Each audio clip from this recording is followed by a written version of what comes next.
the Fleet Mag Celebrity Corner with DJ Pynk Diamond. Today's special guest, Kokane. So, getting to know Kokane. First and foremost, what I would like to ask you is give me that background of who you are and how you and Classic know each other. Right, right.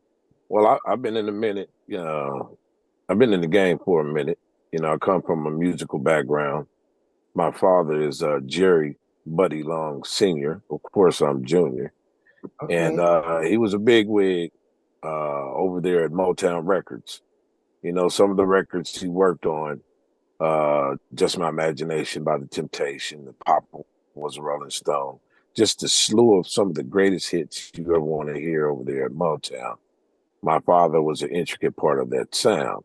So you can kind of say music was kind of, embedded in my 23 chromosomes in my DNA.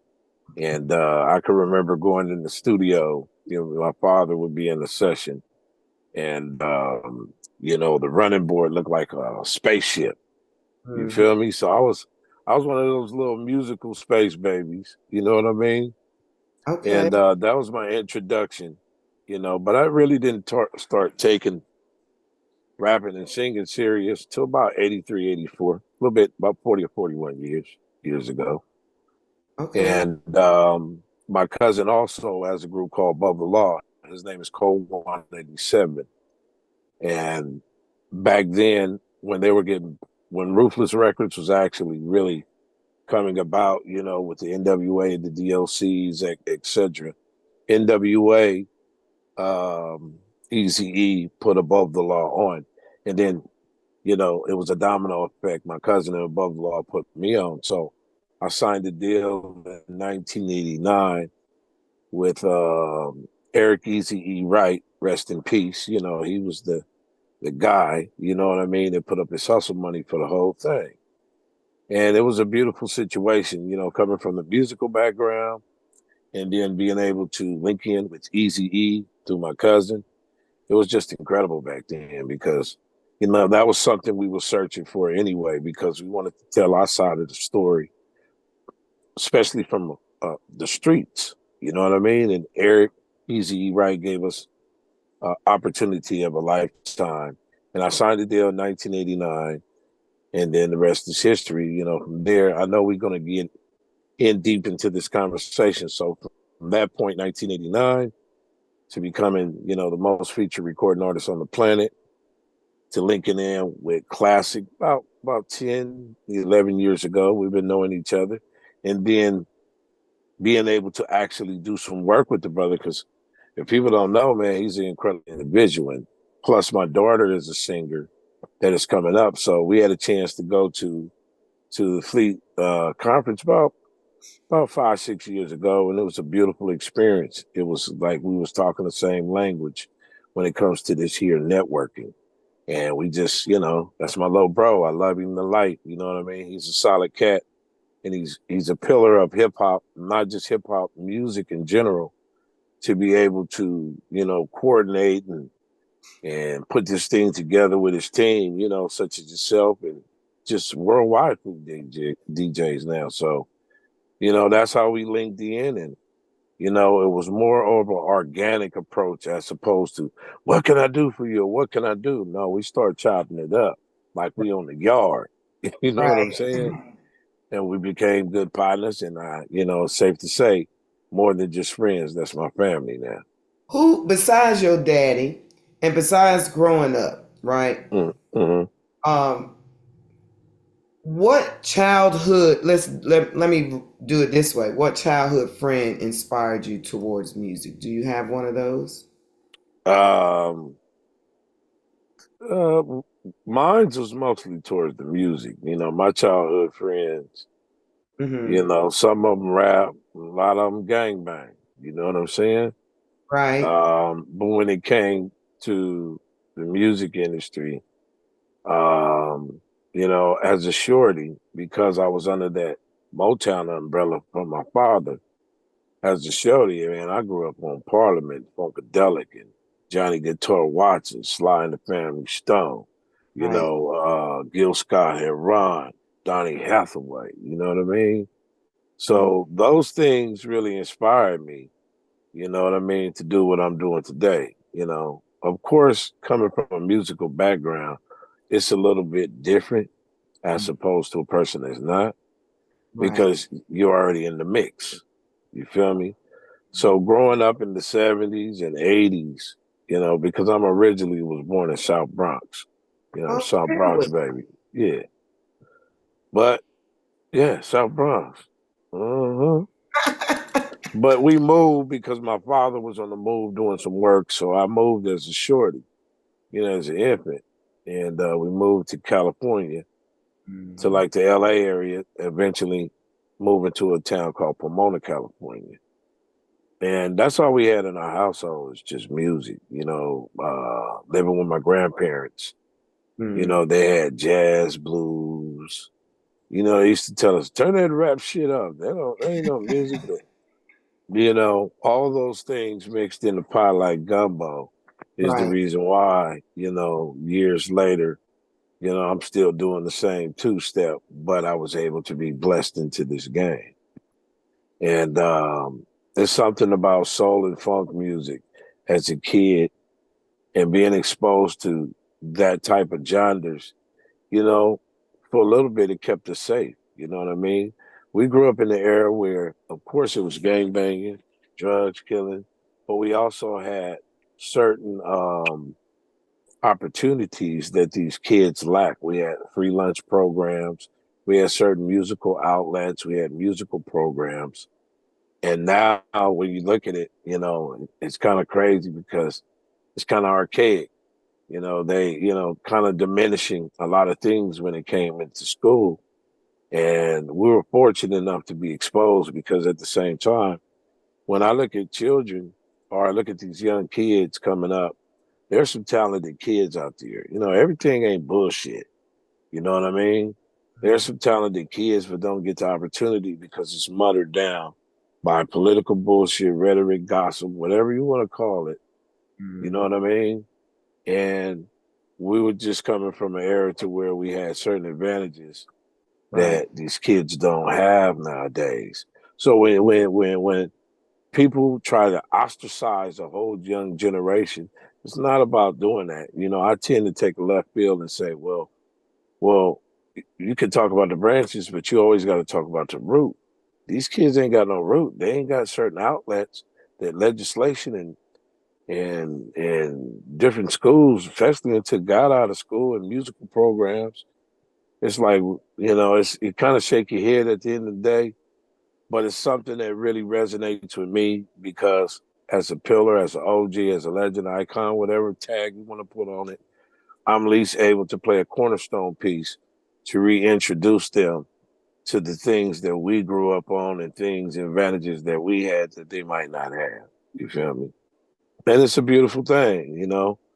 I think us as artists, you know, we have a certain privacy, but at the same time, you have a certain responsibility to others that you inspire, that you uplift. You know, people raised off cocaine music. That's over 3 generations. So I take the leadership role in the most humble way I can to Hmm. be able to inspire these kids to tell them first. You know what I mean? Because you can be talented all day on the basketball court, but it don't mean shit if you don't know how to read.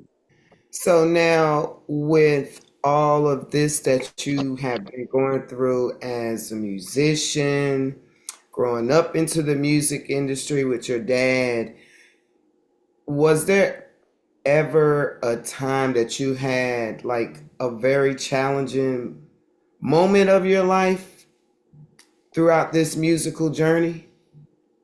Oh, the whole thing been a hell of an experience, I tell you that. You feel me? But you Nothing know, is specific. the misconception of even some of the most great or greatest artists, musicians, wrote musical compositions, you Mhm. know, a majority of those people didn't reap the benefits financially. There was a lot of gangster shit going down in the music industry. It's more worse or cutthroat just as the dub game. There's Mhm. people that did some unbelievable things and died broke. or I had to go take jobs and different other things because, that's how they built everything off the backs of us, of the people in the ghetto. And now, since this is an information age, I'm glad because, give props to all our ancestors, musical ancestors, or people like your Sam Cooks that showed us how to do independence. Because I will never forget them, like Malcolm X and Martin Luther King. Man, they paid the cost. They sacrificed for us. So now, having your own autonomy and independent, we're able to learn from your Curtis Mayfields, who had Curtom Records, your Sam Cooks, your Motown Records. But this time, we can take the culture from a musical point of view. Now we can take it and own it from a business point of view. You feel me? And the timing couldn't be more impeccable. The timing is on point. And I'm glad, because I think music is at a good space right now. For the independent, especially. You feel me? Right. So, how do you feel social media has impacted the music business? Considering it, like when you started, or even when I was listening to music, there was no social media Right. when I was coming up. So, how do you Right. feel that the social media has impacted the music industry now? Oh man, the world is your oyster. It's not conduced down to one region or state or city. The Mhm. world is your oyster. And there's taboos. There's good and bad pros and cons in any situation. Mhm. Because the steroids put weirdo shit I mean, the internet put weirdo shit on steroids too. But there's a lot of good things that you can do. Going back to efficiency, Mhm. going to independent. You don't need a lot of people to work something that you can work with two or three, four people. That's the So the internet is definitely utilized, but you got to have a mentality to say, okay, which options do I want to choose on the internet? Do I want to just be swallowed up into the gossip of nowadays, these are the days of our life on the internet, who doing this, who doing that? Nah. Or you can go ahead and learn about it through the business and use the tools that they have, because it's some awesome things that you can utilize. If people would just sit the blunt down for a second and read a tutorial, and it Mhm. ain't gonna take long, you'll find out you're not only producing in abundance, but moving stuff just as fast and efficiently for less on the dollar. You know what I mean? Oh yeah. And it's a good thing, because this is so much of an information age, you can't hide shit, But like I said, it's good and bad on everything, sis. You know what I mean? But I Right like to about use it. that. Yeah, it's like now you got motherfuckers, the scoop you've been hearing. I know, I know, Hollywood I is know. catching it right now, you know, and that's a good thing. But we're gonna use it for the right thing. It's the next level is AI. First we thought it was applications, but it wasn't. AI is like the creme de la creme of the internet right now, Hmm. and it's I encourage people to really just study. You got to study again. You got to put yourself back in school when it comes to the internet. You feel me? But oh boy, if you hit it out the ballpark, you're gonna be like, "Hey, man, this is beautiful." Hmm. Hmm. And I've seen it go both ways since it started. You know what I'm saying? So Right. it's But crazy. it has one thing that was good for hip hop, the internet, especially when this COVID virus shit was going, it's still going, but Mhm. allowed people to stay in the house, and the internet became like a modern day digging in the crates. You know what I'm saying? Because there's young people that might not didn't know cocaine in 2015, but being on the internet, I have so many youngsters now. Like, damn, I didn't know you was. Damn, I didn't know you was. But see, it goes back to that internet. It's a good connection. You know what I mean? Right, right, Hmm. right. You're Hmm. right. I was looking at the you know how I'm not sure if you're on Facebook, but I was looking at where it sent me like a message saying, "Oh, you've been friends with this person for 10 years." I'm like, "Damn, I've been on Right. the Facebook that long." So Yeah. I feel you for sure. The But you one thing I don't like about it, sis, not to cut you off, know, is that I don't like the information. It's easy to get your information. it is. And that's not privacy. Because really No, nothing ain't private no more. it ain't. You right. It is not. It's not. So Yeah. so since we talking about the internet, right? Do you think it's easier for today's artists to gain a fan base that way? Oh, oh, absolutely. You Yes. know, absolutely. But you got to realize, being patient, it's like meditating. Hmm. We grew up in an era where we didn't have all this internet and everything was better. Yes, it was. You could walk outside, touch the ground with your Yeah. with your feet, touch the tree, play. Things Kids was could different. play in the yards Yeah, and things was different. it So was. when you got the internet, it's the same thing with video games. The internet and the video games is like kind of internet worship, but you look at the video games, it's like we wasn't sitting around just playing video games all day. We were outside touching Mother Nature. Correct. Now everything is just synthetic. It's AI. It's Terminator. Hmm. It's not it's not real. It's manufactured more. You Hmm. know what I mean? And dark. Not, that's just my opinion. It's mine Nothing. too. Nothing that Yours is too. manufactured is nothing that. Yeah, nothing that is manufactured will ever be bigger than the original organically. Right. Period. So I was telling my 9-year-old granddaughter Saturday, she wanted me to take her out for a birthday. And she was like, here we go. All day long, all day. I was like, yo, yeah, put that phone down. Please put that yeah, phone away. So then I yeah. told her, I said, when we go out to eat, give me that phone. I'm gonna put it in my purse. We're gonna talk. Absolutely, We're not gonna be on no phones at all. absolutely. You And know. we was just fine. Like, look, go and look, put some coins, page me. I'm gonna get back at you. You know what I mean? But that's why I like to reintroduce those type of elements. Being patient is cool, but this era is too much on a McDonald's instead of a slow cooked meal. And Right. slow cooked meal digests better. It feel good. Right, man. You I'm know like, that you the got that. fast that fast shit will only give you the bubble guts. So now, are you working on some new music? Yes, Okay. a lot of for those that don't know, they already know.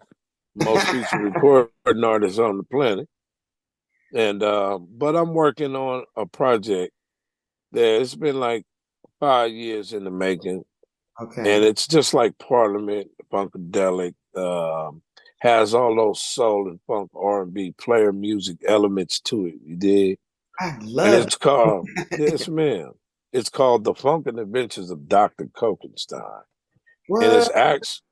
it's actually 3 albums Okay. rolled up into one adventure. It has that old 70s nostalgia to it, you know what I mean? That real player shit, boss shit. And at the same time, it has that funk where y'all want to let it hang out, let your backbone slip and do your damn thing on the dance floor. You know what I mean? And we got your social conscious messages. So we also have hard copies that we have the pre-orders to, and that's at my website at www.buddyboymusic.com. And we're putting 3 albums out, but a lot of people saying, "Is this going to be on Spotify?" These albums.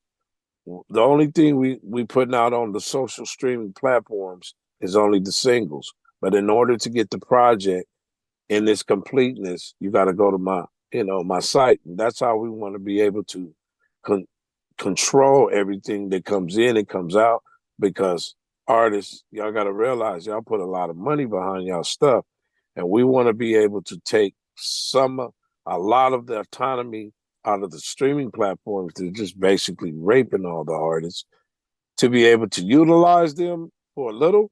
Don't turn them down so much, but have people start coming to your own websites because that's the best thing in my opinion is direct marketing. It's like why you gonna have three middlemen on your money? So those things work for us, and we've been practicing what we preach for the last 17 years. Yeah, maybe rough the first two, but you putting those singles out will allow people to come to your own really digital trap house so you can get all that you work hard for. You know what I'm saying? So that once again, I reiterate, in order to get the Dr. Kokestein, the Funk Adventures of Dr. Kokestein 3-album trilogy, you got to go personally on my site at www.buddyboymusic.com. And I'll give you everything, no middleman, but you will hear all the singles. And we putting the funk back down. It's all about funkin', baby. I know that's right. I love that. I love that. Mm-hmm. So now do you have are you coming out of the West Coast to do any kind of tours since you guys are dropping this 3 album? Oh, I'll be floating everywhere. I'll be out in New York. I'll be out in Florida. We set up a lot of shows. I got a overseas tour being put together. Okay. So we finna get out there and land this mothership. You know what I'm saying? We gonna and the shows that we have, we call them the Cocaine Dr. Kokestein experiences Uh-huh. because you know our shows, the type of stuff and vibrations and music that we give out there, make people feel good. And that's what you want to do at a concert. You don't want to have to bump into somebody and be like, boom, boom, boom, into somebody on some other shit. You know what I mean? Yeah. So we encourage, whenever you see a cocaine show, come to it, get suited and booted, never tooted. Put your pistol in the car, go by the bar, bump you one, feel good, enjoy the experience, enjoy the show rather. Go back the next day safe, get your hustle on, or sip your coffee in the morning, going to your job. And those experiences that we're going to give out there to bring it back to the music and take the gossip out. So when I perform, sister, I got a live band and we really hitting them, really taking it back or bringing it. So when are y'all making y'all first stop in New York? I was actually supposed to come out there with Sugar Free, but that got canceled. We moved that because it was a spot we at club elsewhere in Brooklyn, but the Okay. ticket sales didn't match up so much, so we pushed it back. But I'll be out there like in a couple months because Okay. we were supposed to be out there 9/11. That's crazy. Okay. Oh wow. Yeah, Okay. but I'm returning. I got a single that I'm using on my project, The Funk and Adventures of Dr. Kokestein. But we planted those seeds like 3 years ago. And that's what my main man, the last main remaining member of the Fat Boys, Cool Rock Ski. You know what I mean? We got a single out called Hush Okay. with me and Cool Rock Ski. So he's on the album too as well. And he will be doing some shows with me as well, man, to let everybody know, man. You gotta give love to all these pillars, and Bad Boys was an intricate part of hip hop growing and not only on the surface of the ghetto, but also in films and movies and all kind of shit. So Yeah. Oh I'm yeah. glad I'm connected. And then I had a chance last night to build with my OG Slick Rick the Ruler. We was with each Oh other yeah. last night. Yeah, in Sacramento. Okay. And he was like, we talking the same language, like it feel good that we're getting back to controlling, our music. You know what I'm Right. saying?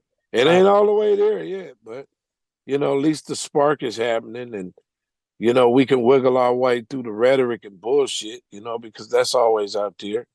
But I'm like I told you earlier, music, hip hop, I think it's at a good space for the independents. I think so too because I've been with the Fleet DJs now for 3 years. As Hmm. I've been in the organization, I've seen exactly what you're talking about. You've got independent legends coming back. They just all over the place now. You know, Mm-hmm. I've interviewed some legends that were tied to labels now are all independent. You know, Right. so it's a Right. whole different era, and that vibe. You know, growing up in the '80s, '90s era, and in the early 2000s, you know, that was it, you know. And now bringing some of the legends back like yourself into a different era. I mean, I love it, you know. Yeah. I'm all for it, you know what I'm saying? Cuz Mm. that's the type of music I grew up on, and Yeah. that type of music was real music. It's timeless music. I don't have to worry about my granddaughter, you know, you got to cover Yeah. your ears kind of music. You know what I'm saying? Right. Right. Right. So it's definitely a good vibe that you guys are coming doing stuff like that for 2024. I mean, I can feel. I mean, 2024 is a different. I don't know why I feel so different about it, but I can see it booming and everybody is blossoming. You know what I'm saying? Right. So kudos to you for sure. I Um, appreciate that. but I'm not gonna keep you long. So my last question to you Mm-hmm. is how do you balance your life as an entertainer with your family life? Um, Tell you the truth, sister, I can't tie my shit on straight without God. I ain't finna sit here. Well, I have two cappuccinos in the morning. Nah, every single day I get up and I talk to my heavenly Father. Period. That's You know, good. then I squat and talk to my family because they second in command. God is first in command. And I can't, as long as I know that, I will continue to search for wisdom because the smartest person in the world told me this. He said, Jerry. I said, what? He said, you know who the wisest person in the world is? I said, what, Uncle Eric? He said, one that don't know shit at all. So I'm a sponge every day. Where you want me to go, guy? What's going on right here? I not only approach our Heavenly Father with just through the good times, but more so, not so the good times, confusing times, not just with yourself, but what's going on in the world. So that makes my spiritual equilibrium on point because it'll drive you crazy. This is a mental thing. Being around different spirits in this industry, from the streets to that, God is the one, I'm telling you, God is the one that gives your spiritual equilibrium so you can maintain. So that's my Jiffy Pop secret. Where can they find you, Cocaine? I'm on Instagram at KOKANE_OG. I said cocaine _OG. Don't spell it the drug way because I'm a dope MC, not the drug. I don't got too much. I'm kind of like Denzel Washington on social network. I keep it minimum to 3. Right. But just look me up. I'm Googleable. You know what I mean? I think you said that before on one of the Yeah, yeah. And I appreciate you having me on the platform. Well, I appreciate you stopping through the Fleet Mag. I really enjoyed our conversation tonight. Yes, ma'am. I appreciate this classy interview. Real All talk. right. All And I right. want to get last but not least. I want to big ups to all the worldwide. That's right, worldwide. Fleet DJs. You know what I'm saying? Y'all really get the culture cracking. And I'm very happy y'all moving into a direction that's just continuously shooting up. You know what No I doubt. mean? So we all the way up. Fleet DJs, man. I love y'all. Blah. Thank you so much. Y'all have a good night. And it was nice meeting and talking to you again. Have a You great too. night. For interviews, music news, and entertainment, go to thefleetmag.com.